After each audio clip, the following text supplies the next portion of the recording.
যে আজকে এই 25 বছর টানা সিপিএম এর রাজত্বে একটাও গরিবদের জন্য কোনো কাজ করেছে কিনা? কারণ তারা এই রাজ্যের মানুষকে, গরিব মানুষকে আরো কিভাবে গরিব বানানো যায় তার প্রয়াস এই কমিউনিস্টরা করেছে। আমাদের রাজ্যের অবস্থাটা কি? এক যাত্রায় তো পৃথক ফল হবে না। দিল্লিতেও বিজেপি, রাজ্যেও বিজেপি। 7 বছর হয়ে গেল, আর 2 মাস বাকি আছে হয়তো। অবস্থাটা কি? জিনিসের দাম বাড়ছে, কেনবার ক্ষমতা নাই, কাজ নাই, রোজগার নাই, অর্ধার আছে, অনার আছে, অনার মৃত্যু আছে, সন্তান বিক্রি হচ্ছে। বামফ্রন্ট সরকারের সময় এগুলো বন্ধ হয়েছিল, এগুলো আবার শুরু হয়েছে। তাহলে কি করে হবে? বেকার সমস্যা, নিয়োগ নাই, নিয়মিত নিয়োগ নাই, চুক্তিভিত্তিক নিয়োগ, কম বেতনের নিয়োগ, 11 মাস চাকরি, তারপরে ছাঁটাই, 1 মাস পর আবার নতুন করে নতুন চাকরি, যাতে আইনগত কোনো অধিকার প্রতিষ্ঠিত না হয়। যে কয়েকটা চাকরি হচ্ছে টাকার বিনিময়ে, বাইরের রাজ্যের ছেলেরা আসছে, 3য় শ্রেণীর চাকরি, 4র্থ শ্রেণীর চাকরি, আরএস তাদেরকে নিয়ে আসছে, তাদেরকে চাকরি তৈরি করছে। আমাদের রাজ্যের ছেলেরা চাকরি পাচ্ছে না, মেয়েরা চাকরি পাচ্ছে না। রেগার কাজ নাই, টুয়েপের কাজ নাই। বামফ্রন্ট সরকারের সময় রেগা 84 থেকে 100 দিন অতিক্রম করেছিল, এখন 20 থেকে 25 দিন। তাও কাজের পর মজুরি যথাসময় পায় না, যখন পায় সেখানে আবার মন্ডলের লোকরা ভাগ বসায়। এটা আপনাদের কথা। নগরেও তাই হচ্ছে। সরকারের 20 থেকে 22টা উন্নয়নমূলক কাজের দপ্তর আছে, আমরা সরকার চালিয়ে এসেছি। রাস্তাঘাট, জল, কল, স্কুল, হাসপাতাল, বিদ্যুৎ, সেচ,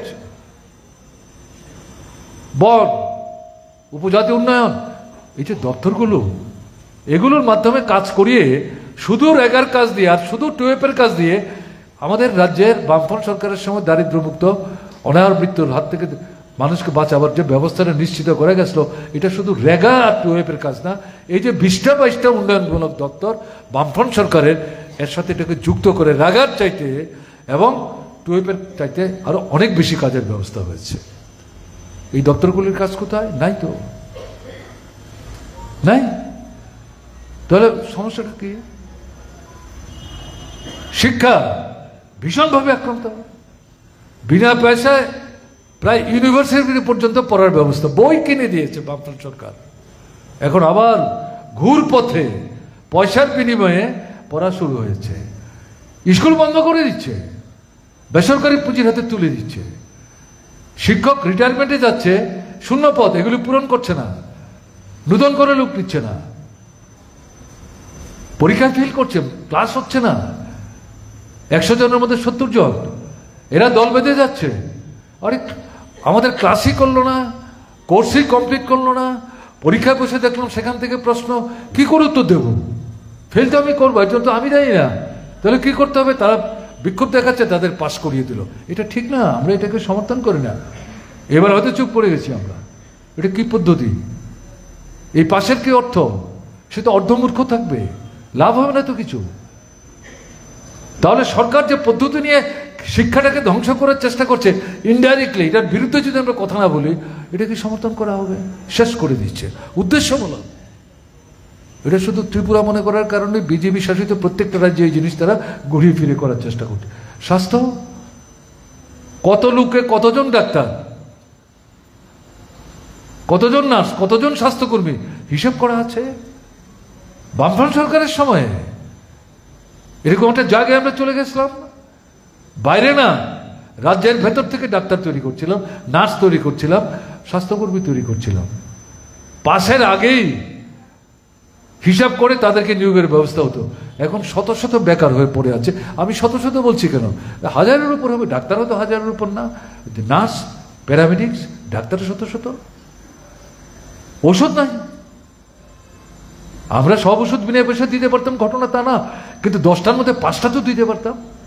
এখন তো একটাও না। সুই, সুতা, গজ, ব্যান্ডেজ রুগীকে কিনে দিতে যাচ্ছে। গ্রামের হাসপাতালে ডাক্তারবাবু মনে করছে তাকে হাসপাতালে ভর্তি করে কয়েকদিন দেখে চিকিৎসা করে তারপর বাড়িতে পাঠানো দরকার, ভর্তি করাচ্ছে না, রাখলে তো খাবার দিতে হবে, বাজেটে টাকা নাই। আগরতলায় পাঠাচ্ছে, কি করে যাব? দূরতম এলাকায়, ট্রাইবেল এলাকায়। বলছে ওই তো আমাদের এখানে অ্যাম্বুলেন্স আছে, নিয়ে যান। তারা খুশি। তারপরে বলছে পেট্রোল ডিজেলের কিন্তু পয়সা নেই আমাদের, আপনাদের দিয়ে নিতে হবে। অদ্ভুত কথা। তাদের রুগীর ভাড়ার চাইতে পেট্রোল ডিজেলের পয়সা বেশি, কি করে যে আমরা এই প্রহসনটা কেন? এরকম কি ছিল বামফ্রন্ট সরকারের সময়? কোথায় আমরা আছি?